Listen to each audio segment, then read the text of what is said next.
चलिए, तो हम बात कर रहे थे when police can arrest a person without warrant.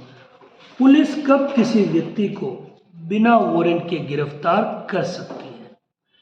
ये साहब, पुलिस बिना वारंट के गिरफ्तार कब कर सकती है? तो 41 सीआरपीसी बता रहा है, और पहला क्लोज उन्होंने लिखा कि ऐसा व्यक्ति जिसने पुलिस अधिकारी की उपस्थिति में कोई संज्ञेय अपराध किया हो, the person who has committed any cognizable offence in presence of और in front of police officers. तो क्या माना जाएगा कि पुलिस उसको बिना वारंट गिरफ्तार कर लेगी। वारंट लाने की आवश्यकता नहीं है, क्योंकि कोई व्यक्ति पुलिस वालों के सामने ही ऐसा कोई गंभीर अपराध कर रहा है तो पुलिस वहाँ बिना समय गवाए, बिना औपचारिकता किए उसे सीधा सीधा गिरफ्तार करने की शक्ति रखती है। फिर जो सेकंड क्लोज हमने डिस्कस किया उसमें था कि कैटेगराइजेशन कर दिया गया कि ऐसे अपराध जिनमें 7 वर्ष तक या 7 वर्ष की सजा है। क्या कह रहा हूं? Offences were in imprisonment up to 7 years और 7 years and police officer has satisfied या हैज सेटिस्फेक्शन। क्या सेटिस्फेक्शन है? कि अभियुक्त जो है वो इन्वेस्टिगेशन में सहयोग करेगा, अभियुक्त इन्वेस्टिगेशन में सहयोग करेगा, अभियुक्त भारत छोड़कर नहीं जाएगा, अभियुक्त मामले से संबंधित लोगों को, साक्ष्यों को, सबूतों को डराएगा नहीं, धमकाएगा नहीं, उनके साथ कोई छेड़छाड़ नहीं करेगा।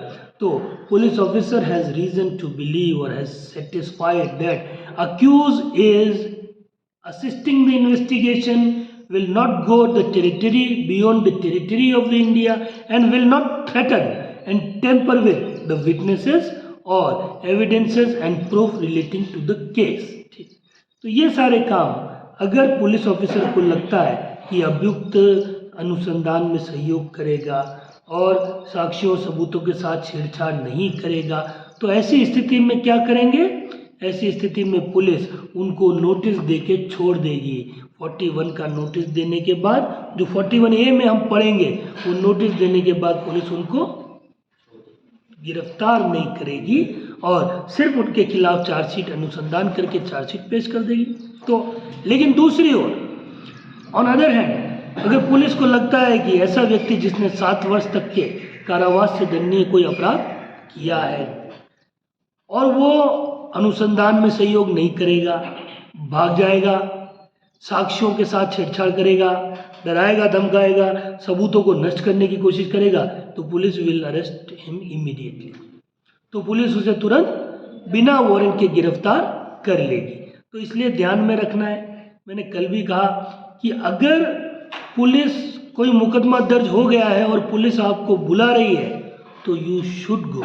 ठीक, आपको जाना चाहिए, असिस्ट करना चाहिए, और अगर डर लगता है तो किसी एडवोकेट को साथ ले जाओ, है, कुछ लीगल कंसल्टेंट से राय ले लो, उसके बाद यू शुड मूव। क्योंकि वो आपकी एफआईआर की प्रकृति देखते हुए जो लीगल कंसल्टेंट है वो बता देगा कि भाई इसमें पुलिस आपको गिरफ्तार कर सकती है क्या बेटा, क्योंकि पहला क्राइटेरिया तो वही है 7 years वाला। तो अगर हमको ही पता है कि हम भी पढ़ के देख ही सकते हैं कि 7 साल से कम का है, तो पुलिस फिलहाल गिरफ्तार करे ना करे ये पुलिस का डिस्क्रिशन है।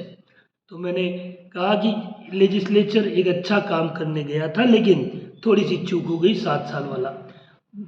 जो सेकंड क्लोज या इसके बाद वाला जो क्लोज है उसमें तो साफ है कि अगर ऐसे कोई अपराध हुए जिनमें 7 वर्ष से अधिक के दंड का प्रावधान है तो पुलिस के पास कोई डिस्क्रिशन नहीं है, पुलिस उन लोगों को सीधे सीधे वारंट के बिना गिरफ्तार कर लेगी, है?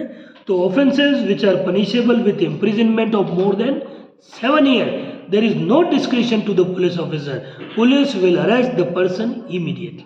ठीक, फिर हमने आगे और भी चीजें पढ़ी थी कि भाई कब पुलिस बिना वारंट के और गिरफ्तार कर सकती है। तो ऐसा व्यक्ति जिसके कब्जे में चुराई गई संपत्तियां हैं, चुराई हुई संपत्तियों का प्रापक है, the person who is receiver of stolen property, और the person who has possession of the stolen property. तो या तो जिसके पास कोई चुराई हुई संपत्ति मिली है या चुराई हुई संपत्तियां प्राप्त करता है, तो उसको पुलिस बिना वारंट के गिरफ्तार कर सकती है। अगला, भाई पुलिस अधिकारी को उस समय बाधा पहुंचाता है जब वो अपने कर्तव्यों का पालन कर रहा है। If someone obstructing police officer when he is performing his duty. फिर अगर कोई व्यक्ति सेना का भगोड़ा है, सशस्त्र बलों का भगोड़ा है, डेजर्टर ऑफ फोर्सेस, तब भी पुलिस उनको बिना वारंट गिरफ्तार कर सकती है। कारण क्या? क्योंकि भाई सेना की नौकरी कॉन्फिडेंशियल नौकरी है और कोई व्यक्ति बिना बताए भाग जाए, छोड़ जाए, तो हो सकता है कि हमारे देश की सेफ्टी और सिक्योरिटी पर विपरीत प्रभाव पड़े। तो इसलिए भी पुलिस को उन्हें बिना वारंट गिरफ्तार करने का पावर दे दिया गया है। फिर ऐसा व्यक्ति जो भारत से बाहर अपराध करता है परंतु वो अपराध भारत में दंडनीय है, तो offences committed beyond the India but which may be tried in India, तब भी यदि ऐसा व्यक्ति भारत में मिले तो उसे गिरफ्तार कर सकते हैं। फिर कन्विक्टेड एंड रिलीज, ऐसा व्यक्ति जो सिद्ध दोष ठहराया गया है, कोर्ट के द्वारा कन्विक्ट किया गया है और बाद में किसी जेल, मैनुअल, पैरोल और किसी चीज पर छोड़ दिया गया है, तो उससे शर्तें लगाई जाती है। क्या शर्तें लगाई जाती है? कि वो आने वाले 5 वर्षों तक अपने नाम, निवास, पते की जानकारी देता रहेगा। किसको? पुलिस को, थाने में। अगर वो नहीं देता है तो पुलिस उसे बिना वारंट के गिरफ्तार कर सकती है। इसी को कहा गया है कि जो कोई धारा 356 के खंड 5 का उल्लंघन करता है तो उसे पुलिस बिना वारंट के गिरफ्तार कर सकती है। तो 356 क्लोज 5 मैंने बता दिया कि नाम, निवास की इंफॉर्मेशन आपको देनी है। फिर एक और था कि भाई जिस व्यक्ति को पकड़ने के लिए किसी सुपीरियर पुलिस ऑफिसर से रिक्विजिशन प्राप्त हो चुकी है तो भी पुलिस उसे बिना वारंट के गिरफ्तार कर सकती है। और आखिर में बताया था कि 42 में अगर कोई व्यक्ति पालना नहीं करता, मतलब अगर पुलिस आपको रोके, पुलिस पूछे, तो आपको अपना सही नाम, पता और आइडेंटिटी पुलिस के सामने डिस्क्लोज करनी है।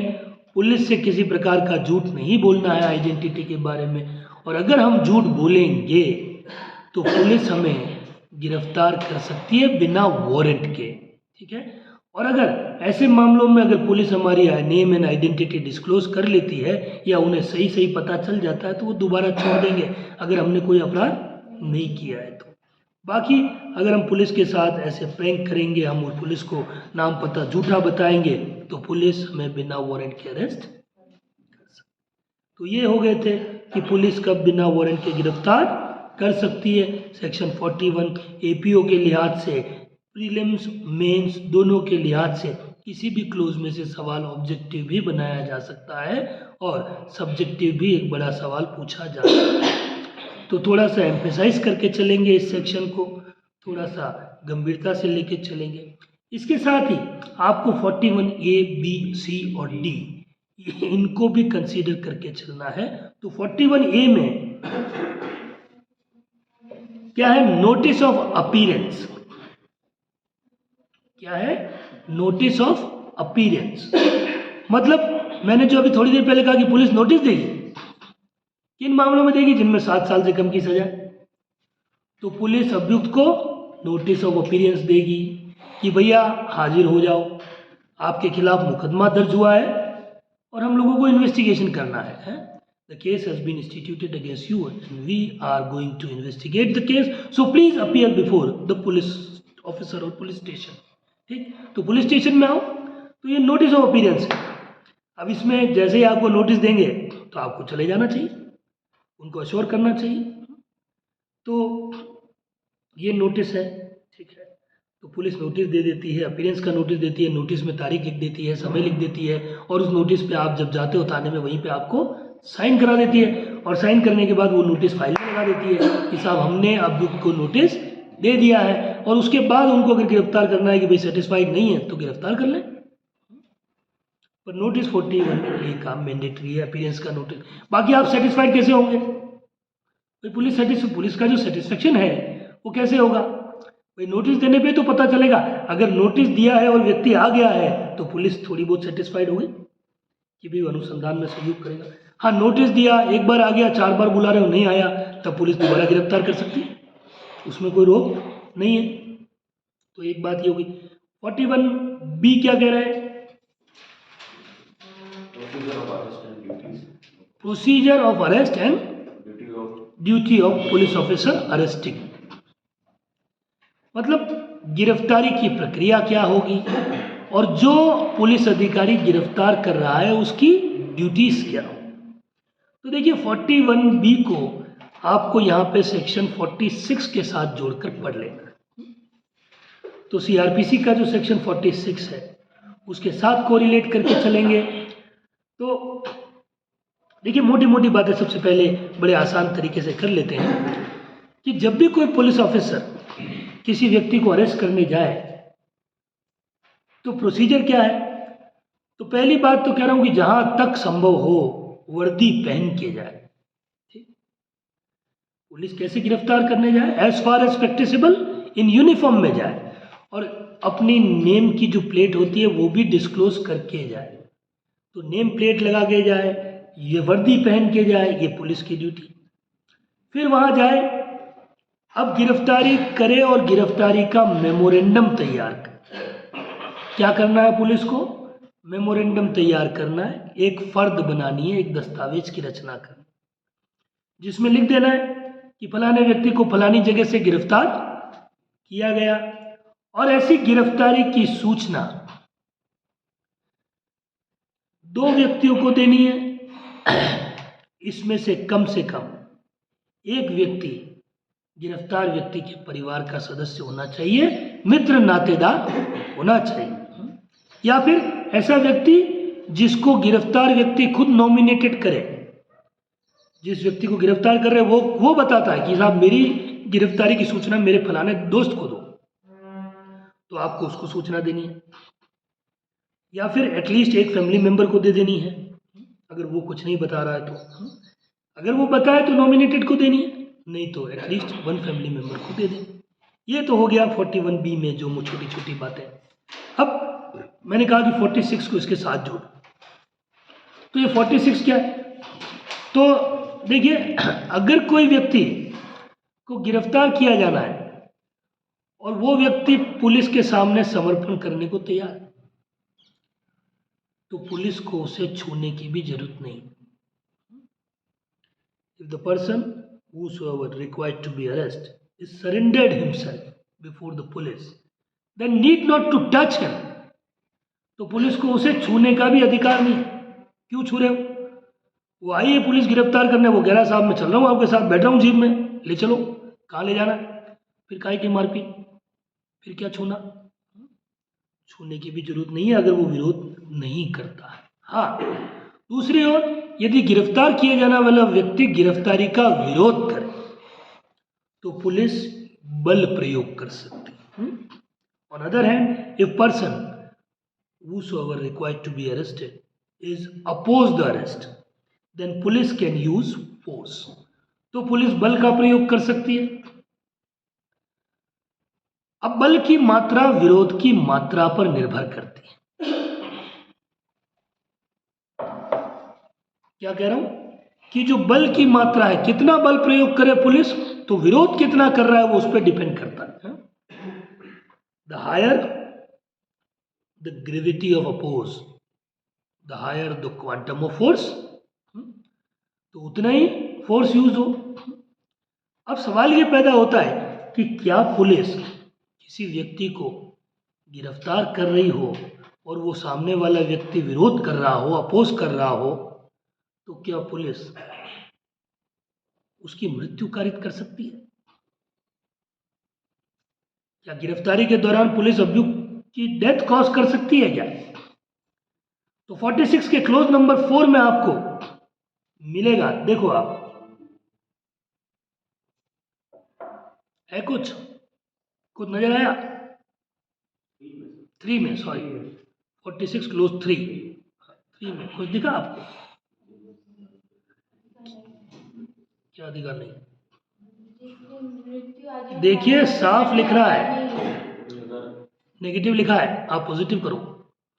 मैं इतना बताऊं आपको कि वो क्या कहना चाह रहा है। वो ये कहना चाह रहा है कि अगर गिरफ्तार किए जाने वाले व्यक्ति ने ऐसे कोई अपराध किए जिनके लिए उसे मृत्युदंड दिया जा सकता है, जिनके लिए उसे आजीवन कारावास की सजा दी जा सकती है, और फिर वो विरोध कर रहा है, भाग रहा है, तो पुलिस कैन शूट हिम। तो पुलिस उसे गोली चला सकती है उस पर।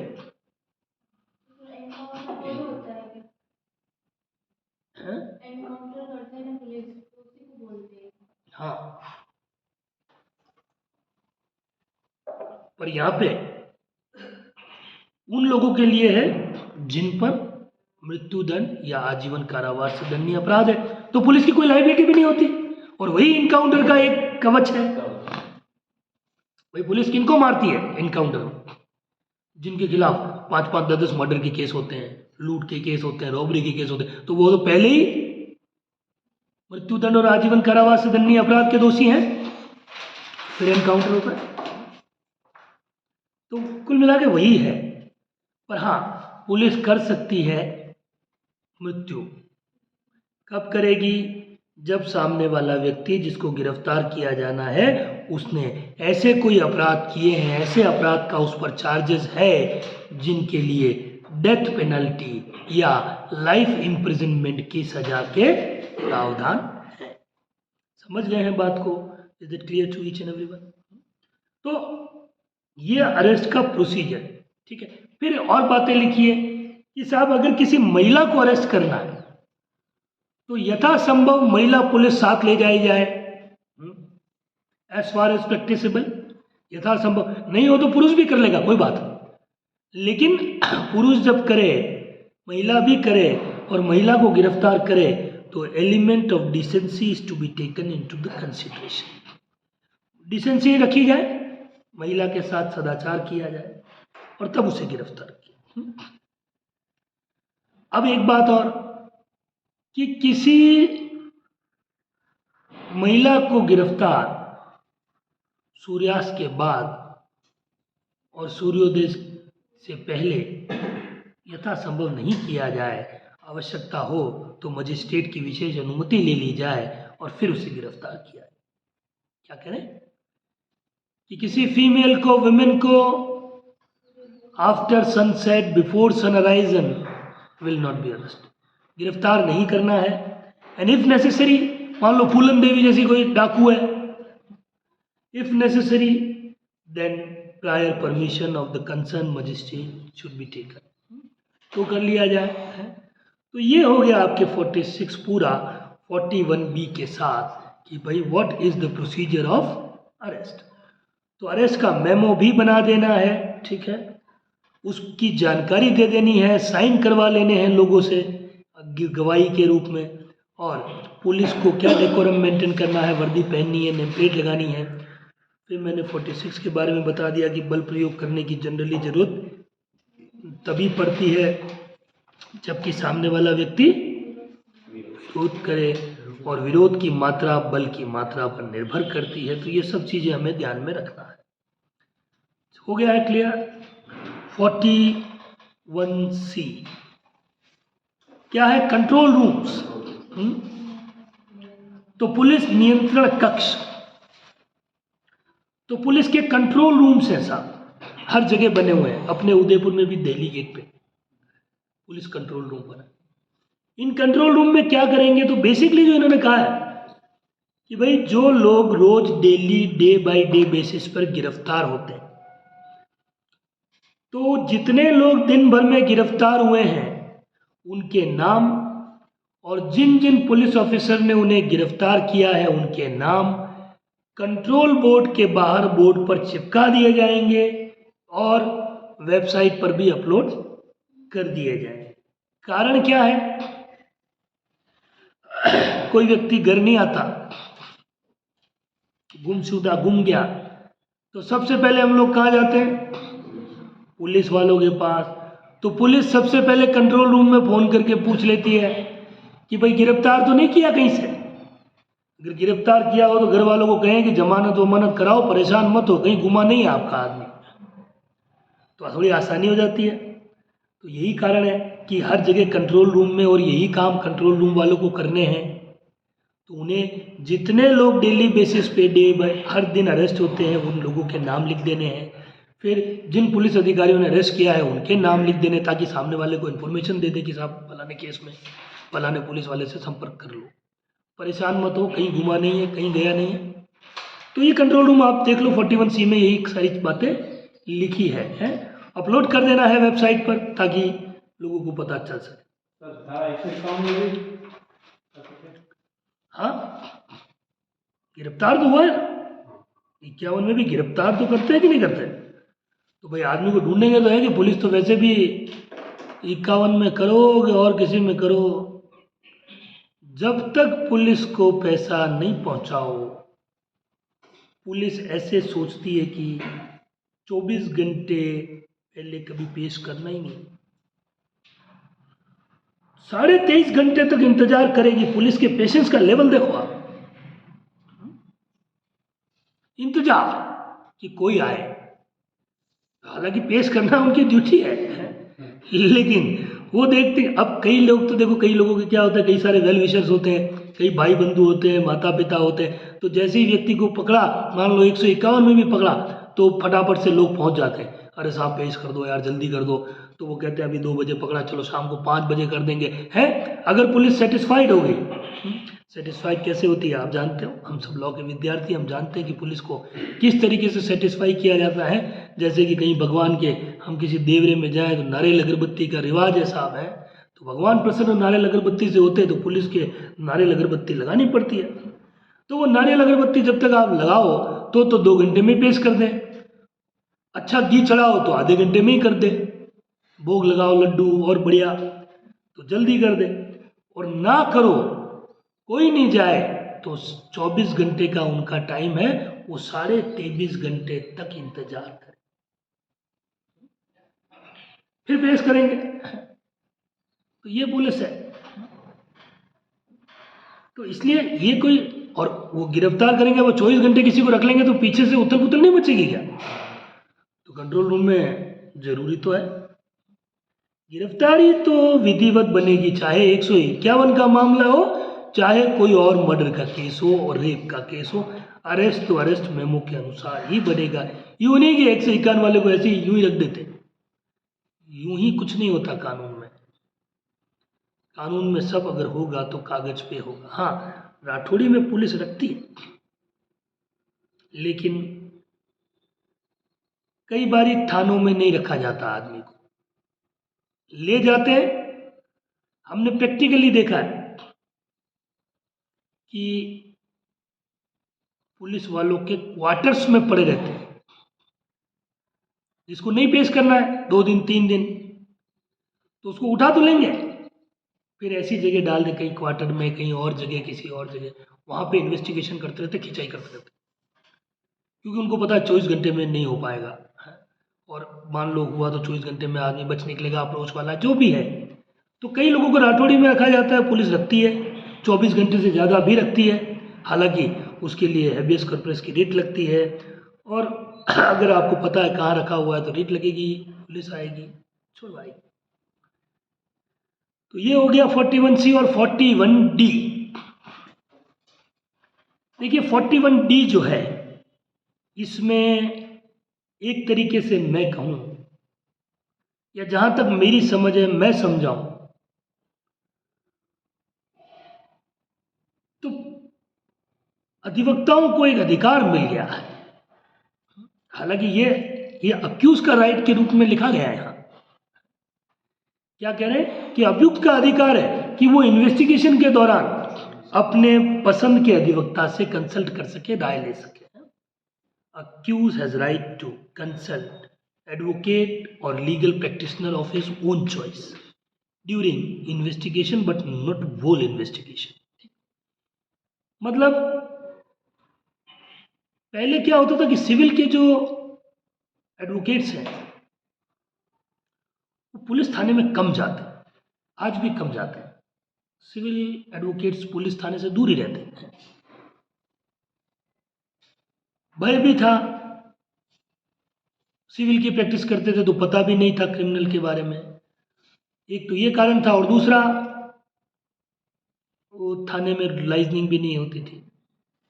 जो फौजदारी वकील होते, क्रिमिनल प्रैक्टिशनर होते हैं, वो तो पुलिस उनके थोड़ा सा संपर्क में रहती है, रुपये का लेन देन होता रहता है। तो फौजदारी प्रैक्टिस करने वाला कोई जाए तो पुलिस थानेदार अंदर बुला के चाय और पिलाता है, लेकिन सिविल वाले जाए तो धमका भी देता है, हाँ भाई क्या काम है वकील साहब, नहीं सुनते हम। अब ये नहीं कह सकती पुलिस कि किससे मिलना है, नहीं मिलने देंगे। अब आप बोल सकते हो कि 41D पढ़ो साहब। अब आप जाओगे तो पुलिस आपको थोड़ी देर के लिए ही सही, लेकिन अगर उनके थाने में कोई मुलजिम बंद है तो उससे आपकी मुलाकात करवाएगी, क्योंकि ये एक अधिकार है। पहले तो क्या होता था कि हम लोग जाते ही मिलना होता था तो पहले कुछ पैसे रखते थे, कुछ ग्रेटिफिकेशन दे देते थे, तो कुछ उपहार ग्रेटिफिकेशन देते थे तो पुलिस वाले टैकल करते थे, पूछ लो, मिलवा भी देते थे अभियुक्त से। तो पहले ये सब काम अनऑफिशियली हुआ करता था, उसके पैसे खर्च करने पड़ते। अब ये काम ऑफिशियली हो गया है। 41D ने आपको और मुझे एक अधिकार दे दिया है कि अगर किसी व्यक्ति का थाने से फोन आए कि साहब पुलिस ने मुझे इस मुकदमे में गिरफ्तार कर लिया है, तो आप जाओ थाने पे, उससे मिलो, उसका पूरा केस समझो, और फिर उसकी बेल लगानी है, क्या करनी है आपको समझ आएगा। कंसल्ट तो करना पड़ेगा, तो राइट टू कंसल्टेशन दिया है अक्यूज को, ठीक है, 41D में। वो अपने पसंद के अधिवक्ता को कॉल करे, बुला ले और कंसल्ट करे। तो हम लोगों को एक तरीके से अधिवक्ताओं को भी अधिकार मिल गया है कि वे थाने पे जा सकते हैं, अपने मुलजिम जहाँ भी बंद है उसको कह सकते हैं अधिकारी को कि लाओ साहब कहाँ है मेरा अक्यूज, और आप उससे बातचीत करो, कंसल्ट करो। लेकिन इसमें लिखा है not during the whole investigation. यूं नहीं कि आपको अधिकार दिया जो आप 24 घंटे आप भी थाने पे बैठे रहो, ऐसा नहीं करना है। कितनी देर बात करनी है, 5-10 मिनट है, कितनी देर लगती है। आज किसी से हम कंसल्टेशन भी करते हैं तो भाई काम करते करते इतना वक्त हो जाता है कि हम समझ जाते हैं, सिर्फ 2 मिनट बोलता है, बाकी कहानी अपने को खुद पता होती है। अपने आगे से कहते थे वाह ठीक है, बाकी अब तू रहने दे, समझ गया, कर लूंगा, है? तो 2-4-5-10 मिनट का कन्वर्सेशन होता है, इससे ज़्यादा नहीं है कि आप वहीं रुक जाओ, ऐसा नहीं। तो ये हो गया 41D, तो समझ गए हैं 41 A B C D, ठीक है। अब आ जाओ 42 पे, जो कि अभी थोड़ी देर पहले आपको मैंने पढ़ा ही दिया।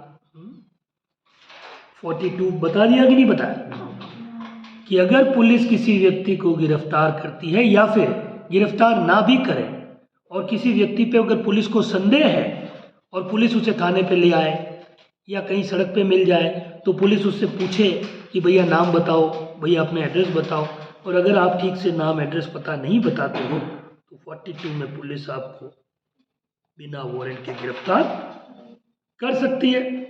समझ गए हैं। 43 कहता है कि कब आप और मैं, यानी कि एक प्राइवेट पर्सन किसी व्यक्ति को गिरफ्तार कर सकता है।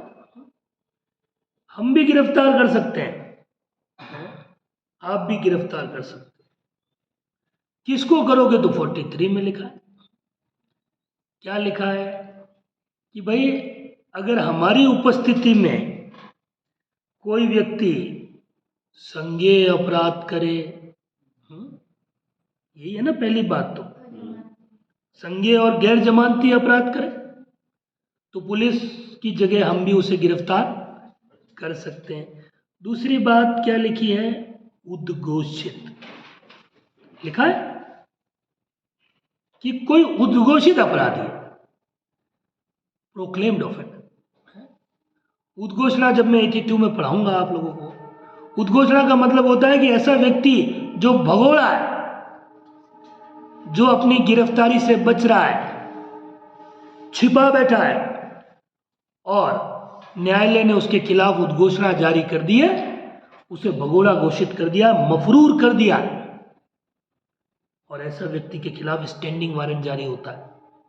तो ऐसे जो भी लोग हैं जो भगोड़े हैं, उद्घोषित घोषित कर दिए गए हैं, अगर आपको और मुझे नजर आए तो हमें उन्हें पकड़ लेना चाहिए। हमको उन्हें अरेस्ट करने का अधिकार है, ये 43 में दिया, तो 43 में आप और मैं भी अरेस्ट कर सकते हैं, लेकिन हमको क्या करना है, हमको उसे पकड़ के तुरंत पुलिस को फ़ोन करना है कि साहब ये हमारे सामने अजमानती या संज्ञेय अपराध कर रहा था, या फिर ये फलाने केस में प्रोक्लेम्ड ऑफेंडर है, उद्घोषित अपराधी है, इसको हमने गिरफ्तार कर लिया है। पुलिस आएगी और पुलिस उसे पुनः गिरफ्तार करेगी, री अरेस्ट करेगी। समझ गए हैं? ये 43 है। तो 43 ने अधिकार दिया आपको और मुझे या एक प्राइवेट व्यक्ति को भी कि वो इन दो केसेस में किसी को गिरफ्तार कर सकता है। पहला तो उसकी उपस्थिति में कोई व्यक्ति संज्ञेय, कॉग्निजेबल और नॉन बेलेबल गैर जमानती अपराध कारित करे। दूसरा, यदि कोई व्यक्ति उद्घोषित अपराधी है, प्रोक्लेम्ड ऑफेंडर है। क्लियर है? कोई बात डाउट तो नहीं किसी के माइंड में? कोई कोई शंका? 44, कब मजिस्ट्रेट किसी व्यक्ति को बिना वारंट के गिरफ्तार कर सकता? भाई आम आदमी या प्राइवेट व्यक्ति 43 में बिना वारंट के गिरफ्तार कर रहा था, अब मजिस्ट्रेट 44 में। देखिए बिना वारंट की गिरफ्तारी के प्रोविजन चल रहे हैं, ये सब 41 चल रहा है, 42 चल रहा है, 43 चल रहा है, 44 भी चल रहा है, 45 भी चलेगा। तो 44 में मजिस्ट्रेट कब करेगा? तो पहली बात तो बहुत सिंपल सी कह रहा हूं कि अगर कोई मजिस्ट्रेट किसी अभियुक्त के विरुद्ध वारंट निकालने के लिए प्राधिकृत है, गिरफ्तार करने के लिए ऑथोराइज है, तो उसे बिना वारंट भी गिरफ्तार कर सकते हैं। समझाता हूं अभी कैसे होगा।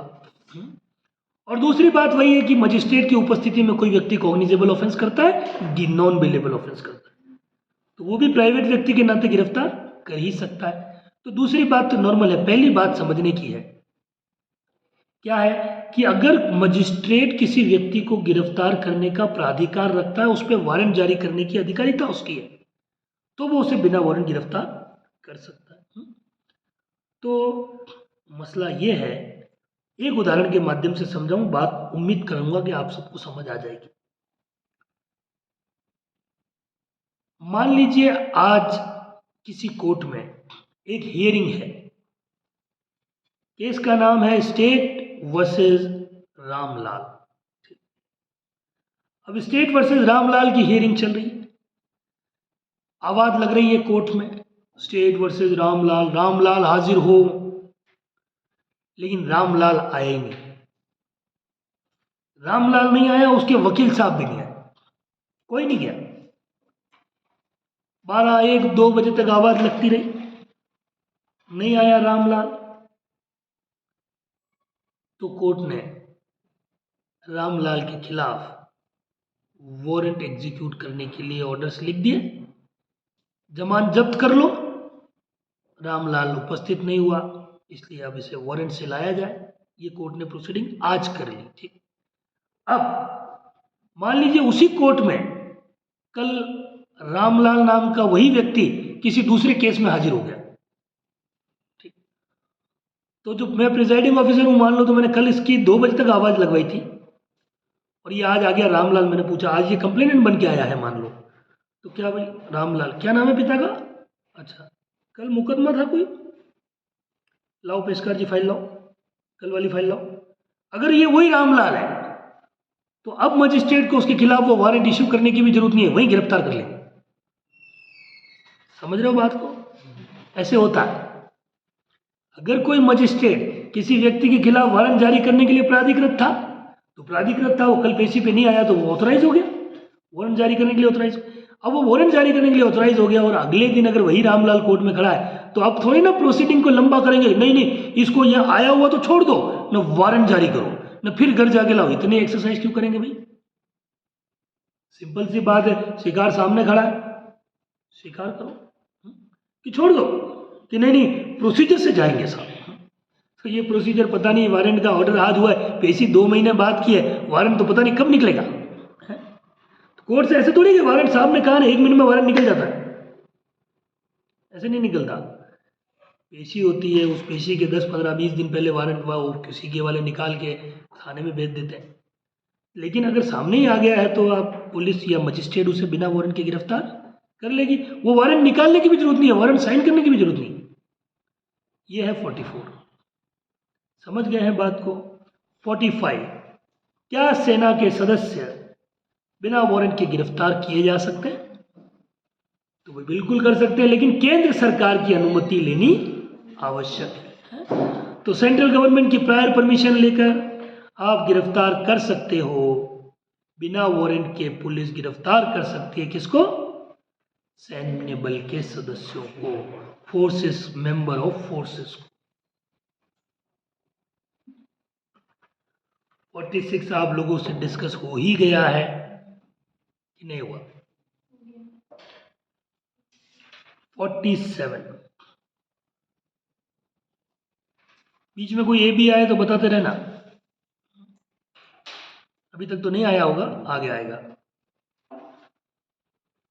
47, जब पुलिस किसी व्यक्ति को गिरफ्तार करने जाए तो पुलिस के कुछ अधिकार यहां दे दिए गए, जैसे कि पुलिस को खिड़की दरवाजा तोड़कर घुसने का अधिकार, खिड़की दरवाजा तोड़कर निकलने का अधिकार। ये 47 में है कि नहीं है? अब भाई गिरफ्तार करने जा रहे हो, कोई व्यक्ति किसी घर में घुस गया, अपने आप को बंद कर लिया, खोल ही नहीं रहा है, तो पुलिस क्या करे? दरवाजा तोड़ दे, खिड़की तोड़ दे, अंदर घुस जाए। और कई बार चोर सात्री किस्म के होते हैं, इधर से पुलिस आई, बाहर से बंद करके चला गया, पुलिस को ही बंद कर दिया। तो फिर पुलिस को खिड़की दरवाजा तोड़कर बाहर निकलने का भी अधिकार है? कोई अपराध नहीं होता वो किसी के घर की खिड़की दरवाजे तोड़ दे तो, क्योंकि उनकी उद्देश्य किसी व्यक्ति को गिरफ्तार करने का है। तो 47 पुलिस वालों को यह अधिकार देता है कि राइट टू एंटर और exit by breaking door and window. तो खिड़की दरवाजा तोड़कर, छत को कूदकर, दीवार फलांग कर किसी के घर में प्रवेश करने का और उसी तरीके से बाहर निकलने का अधिकार पुलिस को धारा 47 में प्रदान किया गया है। समझ गए हैं बात को? आगे बढ़ा जाए। 48, क्या है? राइट टू परस्यू, पीछा करने का। अब देखो, मान लो उदयपुर हमारा जिला है और पुलिस पीछे पड़ गई उदयपुर में किसी अक्यूज के। अक्यूज भी आगे कार लेके भाग रहा है और पीछे पुलिस की जीप। अब मान लो जिले की सीमा बदल गई, राजसमंद लग गई, तो क्या पुलिस अपनी गाड़ी मोड़ दे क्या? वो राजसमंद जिले में चला गया तो क्या उदयपुर की पुलिस का क्या उदयपुर तक ही है, वो गाड़ी मोड़ देगी कि नहीं राजसमंद नहीं जाएंगे? ऐसा तो नहीं है, राजसमंद भी जाएगी। अगर वो अजमेर भागेगा तो अजमेर भी जाएगी, अगर वो अजमेर से जयपुर जाएगा तो पुलिस पीछे पीछे जयपुर भी जाएगी, वो जयपुर से दिल्ली जाएगा तो पुलिस दिल्ली भी जाएगी। कहने का मतलब इतना सा है कि पूरे भारत के टेरिटरी में पुलिस को अभियुक्त को पीछा करके उसे पकड़ लेने का अधिकार। सिंपल बात है। तो ये right to pursue within the territory of the whole India for the purpose of arrest. तो गिरफ्तार करने के उद्देश्य से क्या कर सकते हैं? अभियुक्त का पीछा कर सकते हैं भारत के क्षेत्रफल में कहीं भी और उसे गिरफ्तार कर सकते हैं। इसमें कोई क्षेत्राधिकार आड़े नहीं आता है। ये 48 हो गया। कोई डाउट किसी का पढ़ के देख लो। देखो इनमें लिखा है बेयर एक्ट में, लेकिन अपने तो बहुत सरलता से बता रहे। 49 देखो क्या है? अननेसेसरी रेस्ट्रेन नहीं करना है, ये लिखा है भाई। अनावश्यक अवरोध नहीं करना। अगर जब किसी व्यक्ति को आप गिरफ्तार करते हो तो भाई गिरफ्तार जिसको करना है वो हाथ जोड़ के आ गया, साहब बैठने को तैयार हो, चलो जी। यूं नहीं उसे वो हथकड़ियाँ पहना दो, न बेड़िया पहना दो, न ताले लगा दो। ये अननेसेसरी रेस्ट्रेन। भाई हथकड़ी या बेड़िया हार्डकोर क्रिमिनल्स के लिए लगाई जाती है। आतंकवादी होते हैं, हार्डकोर क्रिमिनल होते हैं, जिनको छुड़ा के भगाने के ले जाने की तो उनको अनावश्यक अवरोध किया जाता है। बाकी अनावश्यक अवरोध नहीं करना है। एक नॉर्मल अभियुक्त को ऐसे बेड़ियां वेड़ियां हाथों में पाँवों में पहनाने की जरूरत नहीं है। इसी का मतलब है कि किसी व्यक्ति को अनावश्यक अवरोध नहीं करना है गिरफ्तारी में। जब गिरफ्तार करो तो आपने देखा होगा कई बार गिरफ्तार करते तो पुलिस वाले हाथ पकड़ के ले जाते। क्यों? कि सामने वाले का भी माइंड सेट है कि वह चलना ही है यार, है ना, तो भगना है ना, क्या है, कब तक भगेंगे। तो वो हाथ पकड़ के चुपचाप चलते रहते हैं।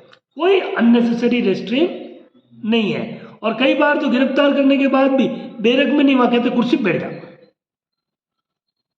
टेबल लगी होती थाने पे, कहते थे वहां टेबल बैठ जाओ। वो जेल की बैरक में भी बंद नहीं करते। गिरफ्तार है आदमी, बैरक में बैठा है या पुलिस ऑफिसर के कमरे में बैठा है। अननेसेसरी रेस्ट्रेन नहीं है। क्या जरूरत है? जब वो चुपचाप ही बैठा है, कह रहा है कि साहब आगे जो कार्रवाई कर लो। अब थोड़ा ठीक है यार, हर आदमी बैरक में नहीं बैठ सकता है? या पुलिस को थोड़ी बहुत सुविधा शुल्क दे दिया आपने, कन्वीनियंस चार्ज है भाई, थाना भी एक होटल की जैसे ही है। पैसा दो तो थाना होटल है, पैसे नहीं दो तो बैरक है। कपड़े खोल के बिठा देंगे सिंगल क्लॉथ में। ये थाना है। पुलिस थाने जाने का काम पड़ा, कितने बच्चों को पड़ा? पुलिस थानों में पट्टे होते हैं, उन पट्टों पर कुछ न कुछ लिखे होते हैं, अगर किसी ने पढ़े हो तो। पट्टे काम आते हैं मारने के, अभियुक्तों का मुंह खुलवाने के। हाँ, अच्छा सा पट्टा होता है, बढ़िया जाड़ा है। हाँ। उस पर क्या लिखा होता है? आन मिलो सजना, आई मिलन की बेला, फिर कब मिलोगे, तुम्हारी याद सताती है। हाँ, ऐसे कोटेशन ताकि पढ़ते रहते और उसको कहते पढ़, वो पढ़ता है, फिर और पढ़ता है। ये पुलिस का काम है। तो खैर, पुलिस का सिस्टम अलग है। चलिए, तो हम लोग बात कर रहे थे कि अननेसेसरी रेस्ट्रेन नहीं करना है, अनावश्यक अवरोध नहीं करना है। यदि व्यक्ति बहुत सरल है, सहज है, और पुलिस में अगर आपने थोड़ी सी लाइजनिंग है, थोड़ा कुछ पैसा खर्च कर दिया है, तो क्या चाहिए सब मिलता है, सब ला के दे देंगे वो। जेल में भी बहुत कुछ मिलता है, जेल में बंदी होती है। जिसके पास पैसे वो जेल में भी आराम से। बस यही है कि कीमत कई बारी 100 गुना तक हो जाती है। अब जेल में किसी को सिगरेट पीनी है तो शायद वो सिगरेट 500 रुपए की मिल जाए, 200 की मिल जाए, मिलती जरूर है। बाजार में अगर 10 रुपए की होगी तो वो 200 रुपए की वहां पे 500 रुपए की। तो वहां तो मतलब अमीर आदमी सिगरेट पी सकता है, छोटा मोटा तो पी नहीं सकता, उसकी बस की नहीं 500 की सिगरेट कौन पी। जो व्यक्ति बहुत ज्यादा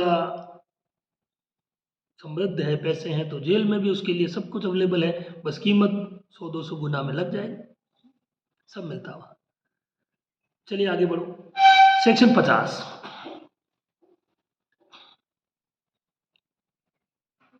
क्या है 50? गिरफ्तार किए गए व्यक्ति को गिरफ्तारी के आधारों और जमानत के अधिकार की इत्तला दी जानी। 50-75, ठीक, 50 को 75 के साथ पढ़ लिए है। 50 रेड विथ 75 में भी कुछ ऐसा ही दिखा पड़ेगा आपको, वारंट के साथ की सूचना। हाँ, तो भाई अब यहाँ पे 50 में तो बिना वारंट गिरफ्तार कर रहे हैं, तो जब वारंट के बिना गिरफ्तार कर रहे हैं तो कम से कम आप अभियुक्त को ये तो बताओगे कि भाई उसको क्यों गिरफ्तार कर रहे हो। भाई गिरफ्तारी के कारण जानने का अधिकार अभियुक्त का मूल अधिकार है कि नहीं? Right to know the reasons of arrest is a fundamental right of accused or not, under article 22। ठीक, तो आर्टिकल 22 में right to know the reasons of arrest is a fundamental right of accused, और वहीं से section 50 और 75 बने। तो section 50 CrPC का तो उन मामलों में अप्लाई करोगे जहां विदाउट वारंट अरेस्ट हो रहा है। तो जहां वारंट है ही नहीं तो पुलिस की ड्यूटी है कि वो अभियुक्त को बताए कि तुम्हारे खिलाफ फलाना मुकदमा, फलाना प्रकरण दर्ज हुआ है, फलानी धाराओं में हुआ है, इसलिए हम तुम्हें गिरफ्तार करने आए हैं। और यही अगर वारंट के साथ गिरफ्तारी हो रही है तो 75 में चुपचाप ले जाके वारंट दिखा दो। पुलिस क्या करेगी? चुपचाप वारंट दिखा देगी कि भैया ये देख लो, ये वारंट है, चलो। तो कुल मिला के वारंट दिखाना या उसका सार संसूचित करना, सब्सटेंस कम्युनिकेट करना या फिर कारण बताना एक ही बात है। तो समझ गए सेक्शन 50 आप लोग? कहाँ से निकला? आर्टिकल 22 से निकला। भाई ये सारे कानून कॉन्स्टिट्यूशन से निकले हैं, ऐसा कोई कानून नहीं है जो भारतीय संविधान से नहीं निकला हो। इसीलिए कहते हैं कि constitution is a supreme law of country. क्या कहा जाता है? भारत का संविधान देश का सर्वोच्च कानून है, बाकी सब कानून उसके नीचे हैं और उन्हीं में से कहीं न कहीं किसी न किसी क्लोज में से निकल के आए। कोई से कानून लाओ, आप उसको कॉन्स्टिट्यूशन के साथ जोड़ के आप पढ़ सकते हो। जब भी आप सब्जेक्टिव आंसर दो तो आपको एक पहलू ध्यान रखना चाहिए कि आपको उस जो सवाल पूछा जा रहा है उसकी कॉन्स्टिट्यूशनल अप्रोच 2 लाइन में लिख देनी चाहिए, ताकि क्या है कि आपका आंसर थोड़ा हैंडसम हो जाए, एग्जामिनर को आपकी सोच भी पता चल जाए कि बच्चा खुले रूप में सोचता है, उसे इस अधिनियम का ही नहीं संविधान का भी ज्ञान है और कोई चीज़ का ओरिजिन कहाँ से हो रहा, उत्पत्ति कहाँ से हो रही है, उसे इतनी समझ है पढ़ पढ़ के। तो आपके मैच्योरिटी लेवल को दर्शाता है कि पढ़ाई में आप कितने मैच्योर हो चुके हो। तो हमको करना चाहिए, कोरिलेट करना चाहिए कि कहाँ से निकला है। हाँ, आगे 50A है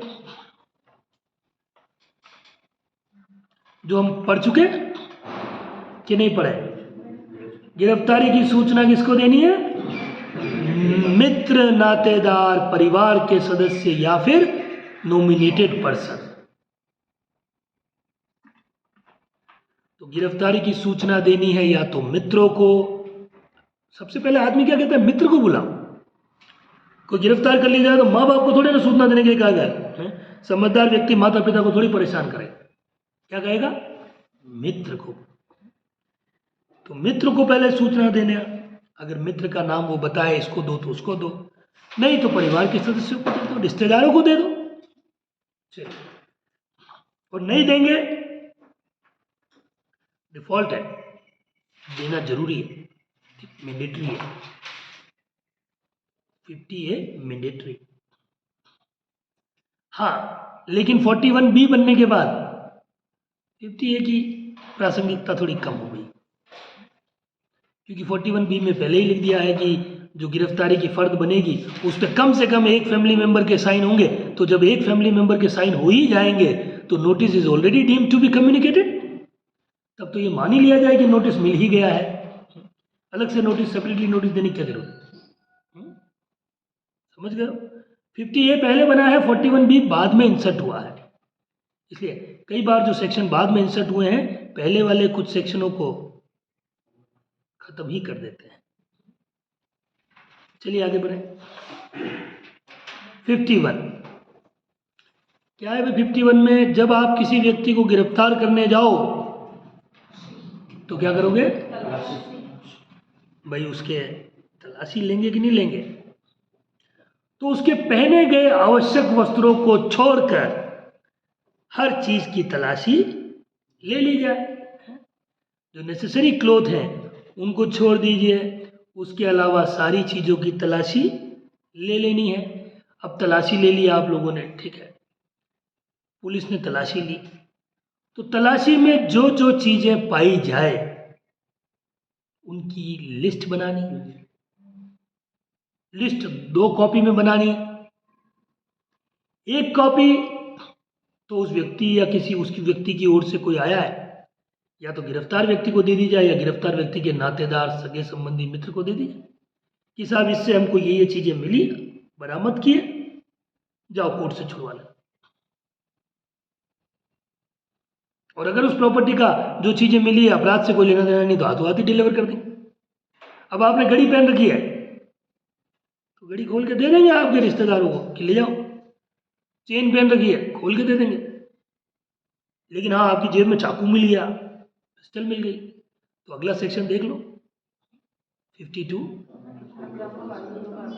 हाँ, कि अगर आपके कब्जे से बम, चाकू, पिस्टल विस्टल, खंजर फंजर मिल गया है तो पुलिस क्या करे? सीज करे, जब्त करे उसे। ये पिस्टल लाइसेंस वाली है तो कोर्ट से छूट जाए, लाइसेंस वाली नहीं है तो डिस्ट्रॉय कर देगी कोर्ट। क्या करें? दो तरह की पिस्टल होती है, एक तो जो लाइसेंस मिलता है, खरीदी जाती है, 1-2 लाख रुपए, 5 लाख रुपए भी लगते हैं। एक कहीं 5-25 हजार में मिल जाता है, देसी कट्टा कहते हैं उसको। वो हैंडमेड पिस्टल होती है, कुछ लोग घर में बना देते हैं। उसकी विशेषता ये होती है कि कई बार वो आगे की जगह पीछे चल जाती है, तो कई बार जो मारने वाला होता है वो खुद ही मर जाता है। उसकी कोई ऑथेंटिसिटी नहीं है कि क्या चले। तो ऐसी कोई चीज़ें मिल जाए जिनकी ऑथेंटिसिटी नहीं, तो कोर्ट उनको रख के क्या करेगी? तो कोर्ट उनके डिस्ट्रक्शन के ऑर्डर दे देती है लास्ट में कि भाई नष्ट कर दिया जाए। तो हर जो चीज़ें जब्त होती है उनका कई बार डिस्ट्रक्शन का ऑर्डर भी दे दिया जाता है। तो मान लो अभियुक्त के कब्जे से, मिठाइयों का सीजन चल रहा, अभी होली आएगी, 1000 किलो सिंथेटिक मावे की मिठाई मिल गई, प्लास्टिक का मावा, सिंथेटिक मावा, पुलिस ने जब्त कर लिया, कोर्ट में पेश कर दिया। मतलब पेश तो क्या करेंगे, सीज करके कागज पेश कर दिए, तो क्या कोर्ट वाले ये कहेंगे कि हम पूरे राजस्थान हाईकोर्ट में बंटवा दो मिठाई? ये थोड़ी कहेंगे। क्या करेंगे? डिस्ट्रॉय करो, इसको जलाओ, फेंको, कहीं करो, कुछ करो, कचरे में डालो, लेकिन इसको खत्म करो। क्यों? कि ये तो इंजुरियस टू हेल्थ है। इस मावे को रख के क्या करना? बांटना भी नहीं है कहीं, क्योंकि डिस्ट्रक्शन करना जरूरी है। तो कुछ चीज़ें ऐसी होती है कि जो जब्त हो जाए उसके बाद डिस्ट्रक्शन हो जाती है, उनको नष्ट किया जाता है, और कुछ चीज़ें जब्त होने के बाद पुलिस या कोर्ट उसको वापस काम में भी ले सकती है या फिर लौटा भी सकती है। तो दोनों तीनों एस्पेक्ट है। ये 52 हो गया। 53 भी है, 53A भी है, पुराने ही एस्पेक्ट हैं, लेकिन 54 बनने के बाद इनका थोड़ा सा महत्व कम हो गया है, क्योंकि 54 में क्या लिखा? एक नया क्लोज इंसर्ट कर दिया गया कि as soon as the person is arrested, the medical examination of the arrested person will be conducted by the concern police officer. क्या कहा है? कि जैसे ही किसी व्यक्ति को गिरफ्तार किया जाए तो उसकी चिकित्सा परीक्षा करवाई जाए। चिकित्सा परीक्षा, मेडिकल एग्जामिनेशन कराना है। Medical examination registered medical practitioner से करवाना है, यथासंभव सरकारी हॉस्पिटल में कराना है। आसपास में नहीं है, 30 किलोमीटर के परव्यू में, तो प्राइवेट में भी करा सकते हैं। तो ये मेडिकल एग्जामिनेशन कराने का पुलिस का दायित्व बन गया है, ड्यूटी बन गई है। लेकिन जब हम 53 को पहले पढ़ा करते थे तो उसमें यह था कि पुलिस ऑफिसर को अगर लगता था कि उन्होंने जिस किसी अक्यूज को गिरफ्तार किया है और अगर उस अक्यूज की गिरफ्तारी करने के बाद उसका मेडिकल कराने में साक्ष्य और सबूत मिलेगा, कोई एविडेंसेस क्रिएट होंगे, तो मेडिकल करवाते थे। बाकी मेडिकल करवाना मैंडेटरी नहीं था। जैसा कि 53 को आप पढ़ो, 53 को आप पढ़ के देखो, उसकी मंशा तो यही है। वो पुलिस ऑफिसर की रिक्वेस्ट पे हो रहा था कि नहीं हो रहा था? देखो आप,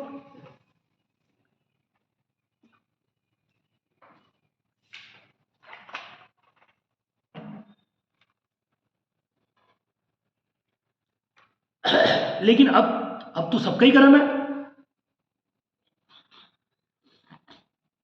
अब तो अभियुक्त का ही कराना है। लेकिन 53 फिर भी वही है। वो इसलिए है कि अगर कोई कंप्लेनेंट भी जाए और कंप्लेनेंट को चोट लगी है तो पुलिस अधिकारी रिक्वेस्ट करे और कंप्लेनेंट का मेडिकल करवा ले। बस और कुछ नहीं है, बाकी तो हटा ही देते हैं इसको। हटाया इसलिए नहीं है कि 54 तो सिर्फ अभियुक्त तक सीमित है। 54 तो अरेस्ट के बाद की बात है ना, कि नहीं है?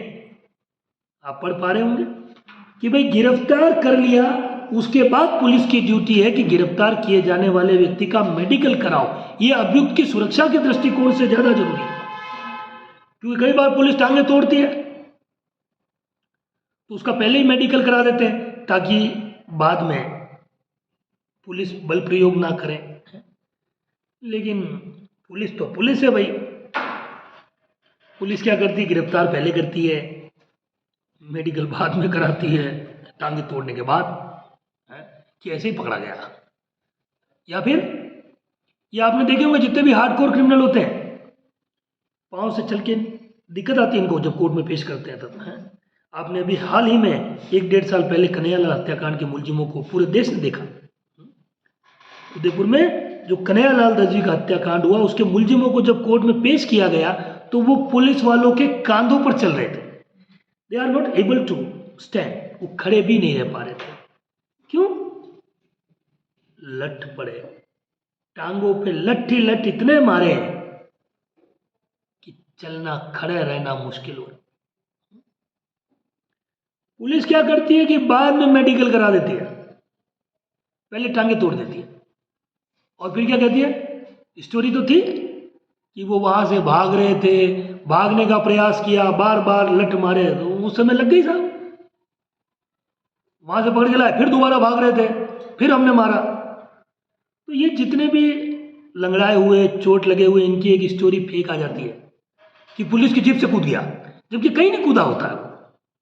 थाने में बढ़िया उसकी शिकायत करते हैं, कहीं कूदता नहीं है वो, लेकिन दिखाना तो पड़ेगा क्योंकि मेडिकल में कूद गया, ऐसा टांग से चला नहीं जा रहा।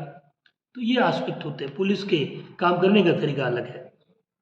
चलिए, तो ये 53 हो गया। 53A में आप देख सकते हो कि भाई परीक्षा 53A में क्या है,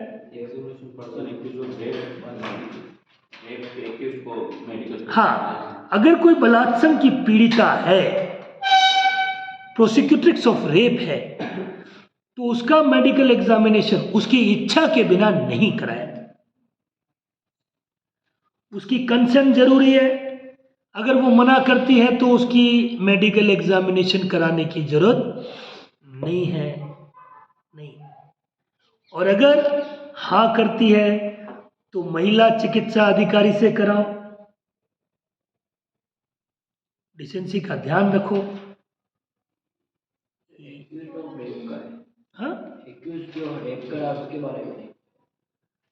हाँ, बलात्कार के, तो उसका तो हर एक्यूज का होना ही है 54 में,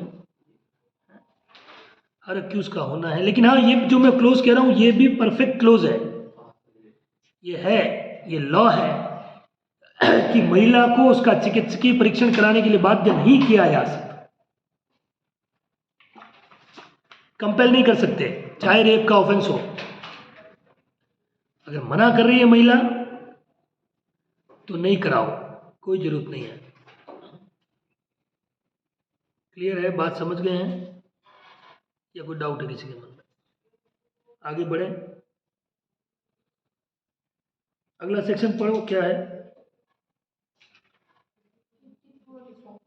54A, आइडेंटिफिकेशन परेड। यही होना चाहिए, आइडेंटिफिकेशन परेड, शिनाख्त परेड भी कहते हैं इसको। एविडेंस एक्ट के सेक्शन 9 के साथ पढ़ लीजिए, एविडेंस एक्ट का सेक्शन 9 है, उसके साथ कोरिलेट करना है सीआरपीसी के सेक्शन 54A को। ठीक भाई, पहचान परेड की बात कर रहे हैं। पहचान परेड कब होती है साहब? कई बार क्या होता है कि जो कंप्लेनेंट होता है उसको बुलाया जाता है और जो अभियुक्त होता है उस अभियुक्त के कद काठी के, उसके मिलते जुलते कद के, शक्ल के लोग खड़े कर दिए जाते हैं और फिर कहा जाता है कि पहचानो। तो ये जो पहचान परेड होती है, इसकी रिक्वेस्ट करते हैं पुलिस ऑफिसर और ये पहचान परेड कराता है मजिस्ट्रेट। ठीक, तो ध्यान रखना है कि ये जो 54A में है, पहचान परेड हो रही है, ये कौन कंडक्ट करता है? मजिस्ट्रेट कंडक्ट करवाता है। इसके लिए रिक्वेस्ट पुलिस वाला करता है। कौन सा पुलिस वाला, क्या रैंक है, देखो पढ़ो, रैंक भी दी हुई है 54 में। इतनी देर नहीं लगनी चाहिए।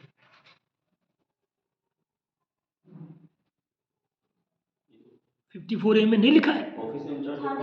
Officer in charge of police station.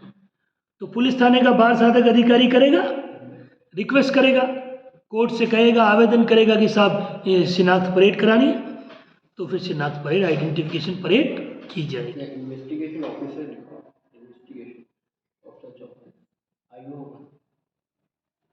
Officer in charge of police station लिखा है या आईओ लिखा है? Officer in charge, where a person arrested,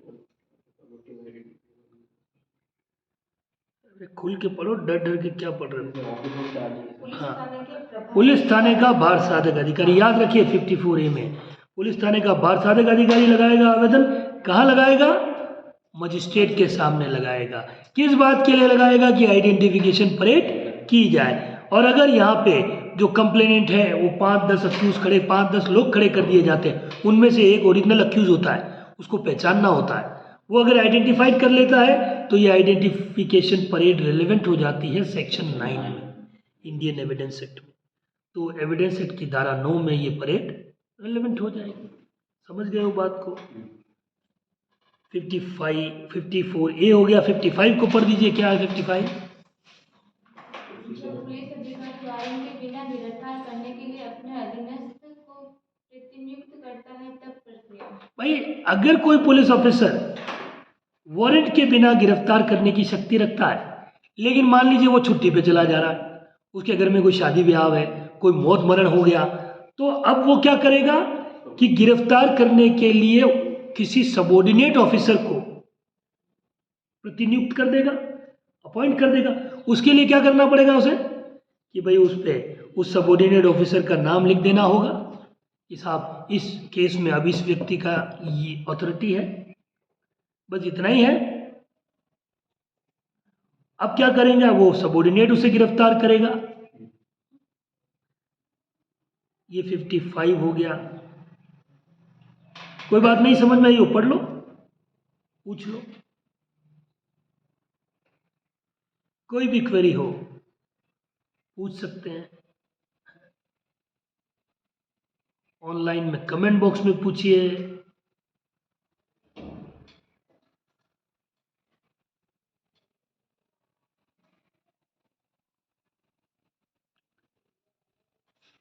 हो गया है 56।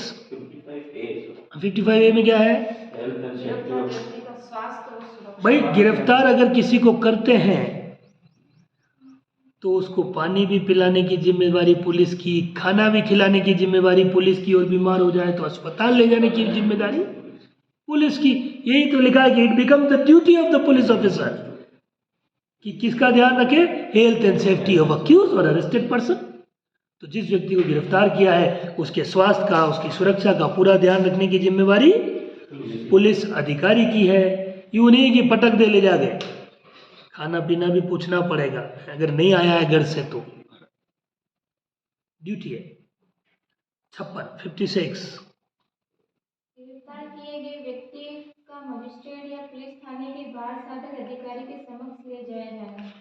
ठीक है साहब, गिरफ्तार करो तो क्या करो कि अधिकारिता रखने वाले मजिस्ट्रेट के सामने पेश करो।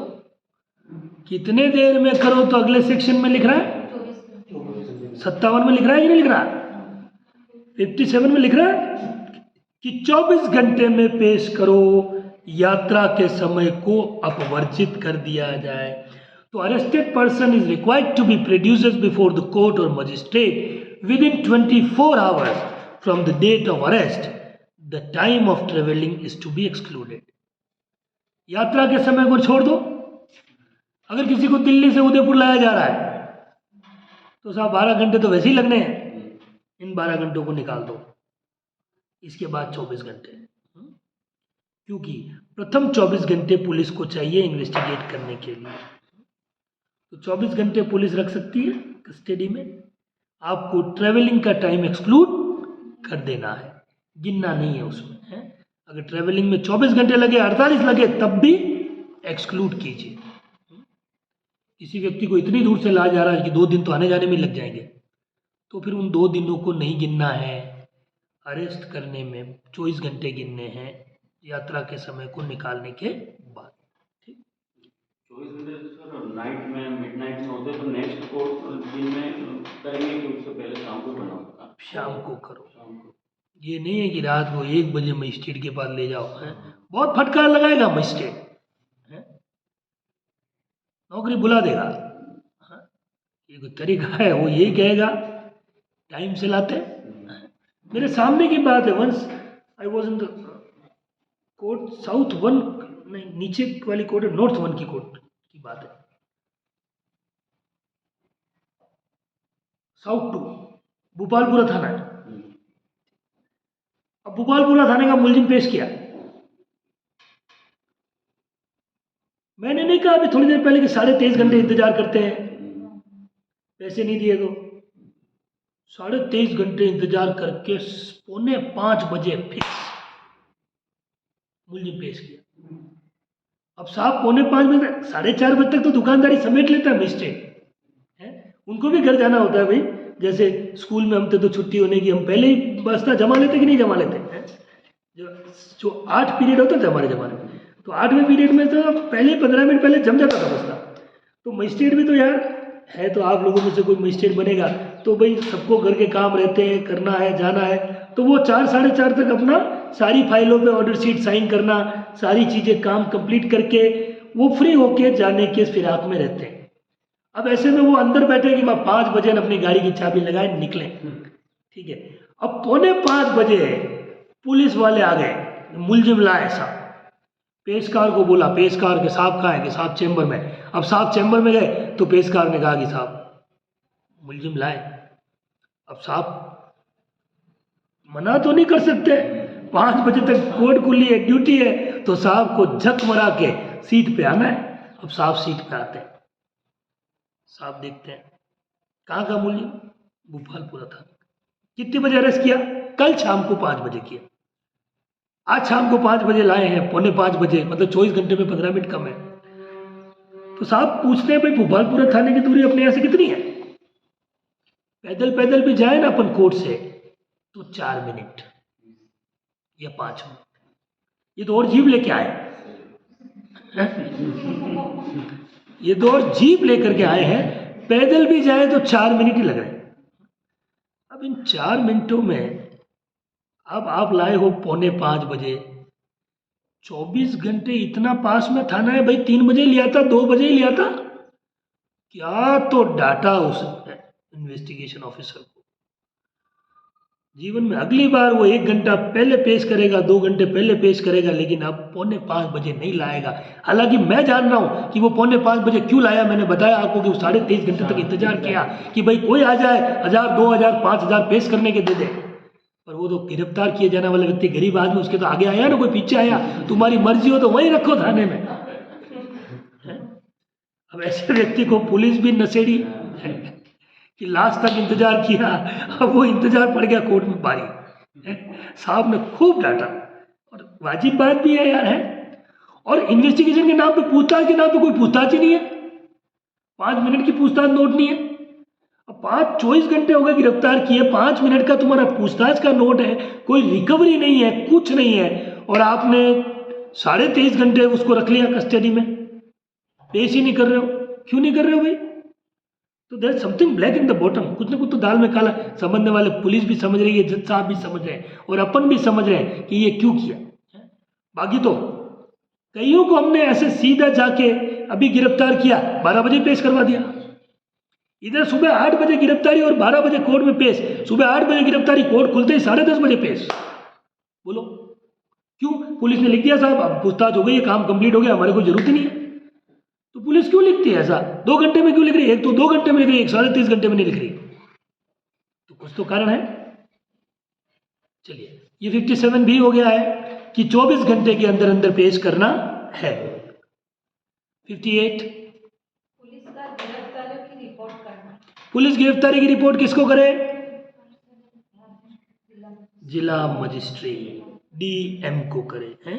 अगर पुलिस किसी व्यक्ति को गिरफ्तार करती है तो गिरफ्तारी की रिपोर्ट सीधे डीएम कार्यालय में पहुंचा दी जाए, जिला मजिस्ट्रेट को रिपोर्ट कर दी जाए कि भैया फलाना फलाने लोग शहर से गिरफ्तार किए गए। 59, पकड़े गए व्यक्ति का उन्मोचन। अब पुलिस जिसको पकड़ सकती है तो पुलिस छोड़ भी सकती है। पुलिस भी छोड़ सकती है, कोर्ट भी छोड़ सकती है, अगर कोर्ट में पेश करो तो पुलिस भी छोड़ सकती है। 59 में क्या लिख रहा है, एक बार पढ़ दो देखे। पुलिस अधिकारी द्वारा गिरफ्तार किए गए किसी व्यक्ति का उन्मोचन उसी के बंद पत्र पर या जमानत पर या मजिस्ट्रेट के विशेष आदेश के अधीन ही किया तो जाएगा। तीनों बातें बोल दी मैंने। पुलिस भी छोड़ सकती है, मजिस्ट्रेट भी छोड़ सकता है। अगर किसी व्यक्ति ने बेलेबल ऑफेंस किया तो पुलिस उसे क्या कहेगी कि भैया इतने रुपए की जमानत भर दो, बंद पत्र भर दो, हम आपको आपके ही बंद पत्र पे भी छोड़ देते हैं। तो पुलिस पकड़ सकती है तो छोड़ भी सकती है। बेलेबल ऑफेंस में पुलिस की शक्ति है कि वो बेल बाउंड एग्जीक्यूट करवा के कि उसको रिलीज कर दे। 58 में जो रिपोर्ट जाती है डीएम को, तो सिर्फ इंफॉर्मेशन जाती है कि मतलब बस सूचना ही जाएगी, और क्या है कि भाई बाकी डीएम को करना क्या है उसमें। डीएम को क्या करना है, डीएम के पास इतनी फुर्सत भी नहीं है, वो सिर्फ टू द मेंटेन रिकॉर्ड और टू फॉलो द प्रोसीजर। ठीक, चूंकि यहाँ लिख दिया गया है 58 में तो इनको करना है, तो एक रिपोर्ट दे देनी है। ये डेली बेसिस पे, इसके लिए भी थानों में एक अधिकारी प्रतिनियुक्त होता है जो ये काम उसके जिम्मे होता है। तो 59 भी हो गया। 60, 60 निकल भागने पर पीछा करने और फिर पकड़ लेने की शक्ति। देखो, एक तो पहले 48 में बताया था कि परस्यू कर रहे थे कि कोई आदमी भाग रहा है, तो भाग 48 में कब भाग रहा है कि जब वो अपराध करते ही भाग रहा है या पकड़ में नहीं आया है और भाग रहा है। 60 में पकड़ में आ गया है फिर निकल भाग गया है, तो उसको भी पकड़ने की शक्ति पुलिस अधिकारी को धारा 60 में दी गई है कि भारत के पूरे राज्य क्षेत्र में कहीं भी उसे जाके गिरफ्तार पुनः कर सकते। तो यहाँ पे 60 में वो व्यक्ति है जो कस्टडी से भाग गया, निकल भागा। समझ गए हैं या कोई डाउट है? हो गया चैप्टर खत्म। 68 क्या है, पढ़ो। गिरफ्तारी का सर्वथा संहिता के अनुसार ही किया जाना है। सिंपल बात है, गिरफ्तारी कैसे करे, तो अभी जो नियम बताए 41A B C D 46 और पूरे 41 से 60 के जो नियम हैं वो सब फॉलो कर लो, उनके अनुसार ही गिरफ्तारी करो। हाँ? और गिरफ्तारी वारंट के साथ है तो 71 से 81 तक के प्रोविज़न फॉलो कर लो, जो कि आगे वाले टाइम में अपन पढ़ेंगे। कल की क्लास में समन और वारंट को लेकर डिस्कस करेंगे। 47 और 48 के साथ समझा है। मैंने समझाया है आपको, पढ़ना तो क्या है, उधर भी क्योंकि उधर भी पीछा कर रहे हैं, इधर भी जाके पकड़ लेने की शक्ति है, तो अंतर क्या रह गया भाई? 2 सेक्शन क्यों हैं? 2 इसलिए हैं कि एक तो निकल के कस्टडी से भाग गया है और दूसरा पकड़ में ही नहीं आया है। वो एनीथिंग, कोई और डाउट?